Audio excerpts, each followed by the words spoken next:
Automation নামজারি শুরু হয়েছে, আগের সকল ভোগান্তির দিন শেষ হয়েছে। এখন 1170 টাকা দিয়ে নামজারি করা যাচ্ছে। কিন্তু প্রশ্ন হচ্ছে 1170 টাকা দিয়ে নামজারি করার জন্য আপনার কি কি ডকুমেন্টের প্রয়োজন হবে এবং 1170 টাকা দিয়ে নামজারি করার জন্য কিভাবে আবেদন করবেন সেই বিষয়গুলো নিয়ে আলোচনা করব আজকের এই ভিডিওতে। তাই বলছি ভিডিওটা খুবই গুরুত্বপূর্ণ, শেয়ার করে টাইমলাইনে রেখে দিন। পরবর্তীতে যখনই সময় পাবেন বা যখনই প্রয়োজন হবে তখনই দেখে নিতে পারবেন। ভূমি অ্যাপসের মাধ্যমে অটোমেটিক নামজারি হলেও এখনো নামজারির জন্য যে সকল কাগজপত্র প্রয়োজন হবে তার মধ্যে প্রথম হচ্ছে ওয়ারিশ সনদপত্র। অর্থাৎ আপনি নামজারি করতে হলে আপনার এরকম একটা ওয়ারিশ সনদ প্রয়োজন হবে।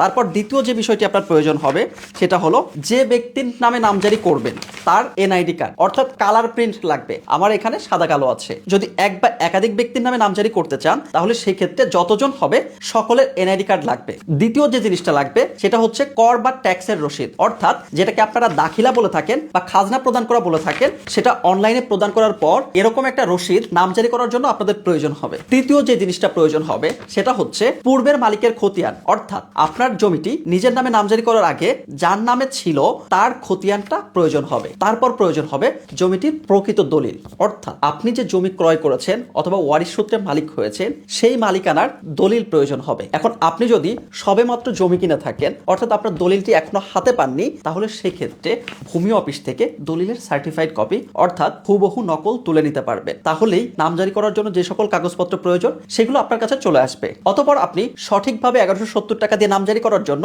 আবেদন করতে পারবেন এবং তার আগে মিলিয়ে নেবেন আপনার এনআইডির সাথে আপনার দলিলের নাম ঠিক আছে কিনা, খতিয়ানের সাথে নাম ঠিক আছে কিনা, এবং যেখানে আবেদন করবেন তখন যেন কোনো প্রকার কোনো ভুল না হয়। সেক্ষেত্রে কেউ আপনাকে আটকাতে পারবে না। অতএব আপনি 1170 টাকা দিয়ে নামজারি করতে পারবেন। ভিডিওটি কোথাও না বুঝে থাকলে কমেন্ট বক্সে কমেন্ট করতে পারেন। এছাড়া বিশেষ প্রয়োজনে ফ্রি এবং পেইড পরামর্শের জন্য ইনবক্সে মেসেজ করতে পারেন। তবে সরাসরি কলে কথা বলতে চাইলে পরামর্শ ফি প্রদান করতে হবে।